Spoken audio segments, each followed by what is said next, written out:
Welcome back to Georgina Life, and our next guest is always really welcome because he gives us the pulse on what's happening on the real estate market here in Georgina. Welcome, Steve Peroff. Thanks very much, ladies. It's always good to see you. Great to be here again. Good. So today I thought we'd talk about the first quarter of the Georgina real estate market because things are a little bit different than they were last year. Right. Mostly due to a couple of changes that had occurred. One last April in 2017 when the government threw a foreign buyers tax into the marketplace, right, which sort of slowed us down. And then most definitively in January 1st, they added a stress test for all buyers coming into the marketplace. Right. So that's sort of put a little bit of a damper on, but there's still some good opportunities out there. That's good to know. And do you find that both of those things, do they affect Georgina equally, or is one more tailored to a larger market? It's hard to say because the investors were sort of everywhere. And I read an article in Maclean's the other day that says the investor marketplace has sort of left the Toronto area marketplace and they're now out in the London area. And I know my daughter lives in Montreal, and the Montreal market is starting to go up as well because they don't have buyer taxes there. Wow. So it's different. Yeah. I mean, we're talking about foreign investor buyers specifically. Yes. So Yeah. So you have.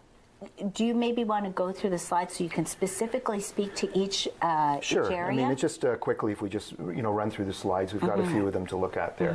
The first one is the number of sales per month, and it's comparing January, February, and March. You can see the red is this year in 2018. The blue, where things peaked last March and April, but the red is showing this year. If you flip to the next one, you can see the year-to-date sales there, where we have about 239 fewer sales than we did a year ago at this time in March, which is considerable. It's down about 165%, and down 90 sales over 2016, my apologies. The listings per month on the next slide, you can see that the listing inventory is up considerably.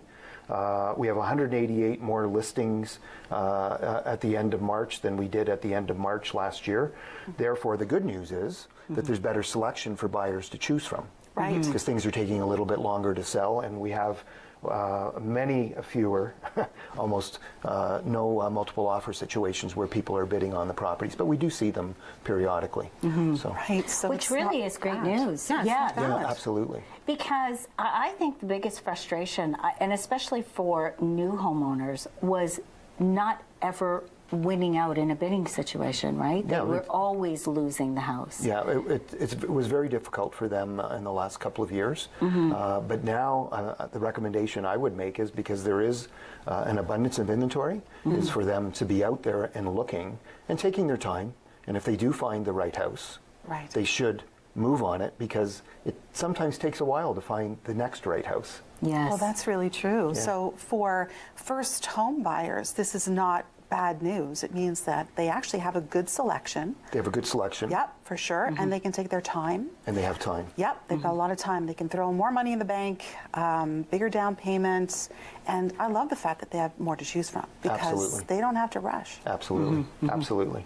So much better. But the prices have adjusted downwards as well, which is again good for the buyers, but it's still good for the sellers, because we're basically back in 2016 prices. If you look at the next slides, you can see the red is in comparison of 2018 is relatively in where 2016 was, whereas the blue was 2017, and you saw how the increases were affected there.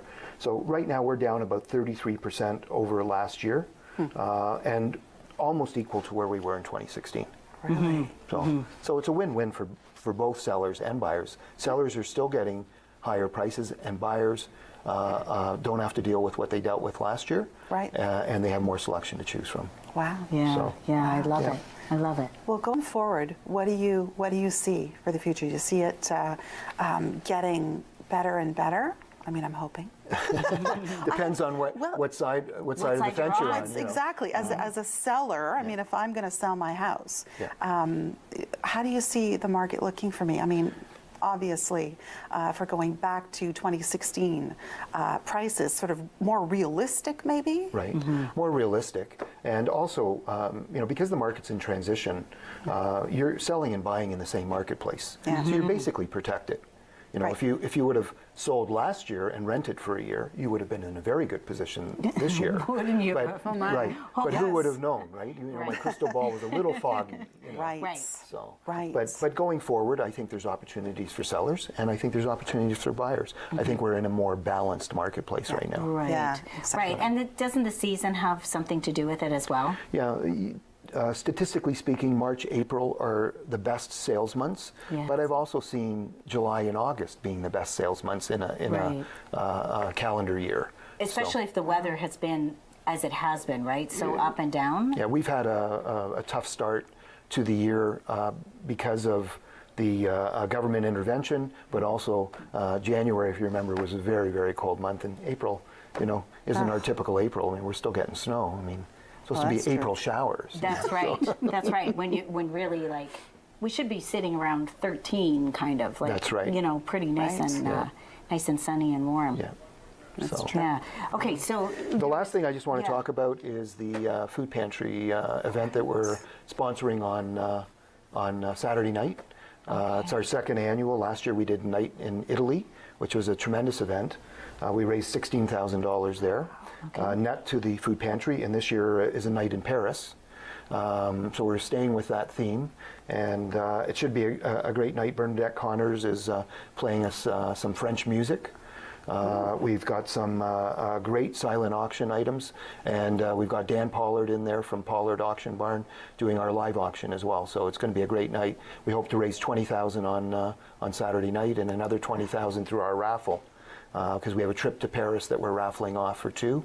Wow. And you have 1 in 1,000 chance to win. So can people still get tickets for this Saturday's event? No, this Saturday's event is sold out. It sold out almost at the moment that it was announced. However, they can buy tickets for the raffle. Excellent. Yeah, absolutely. I love that.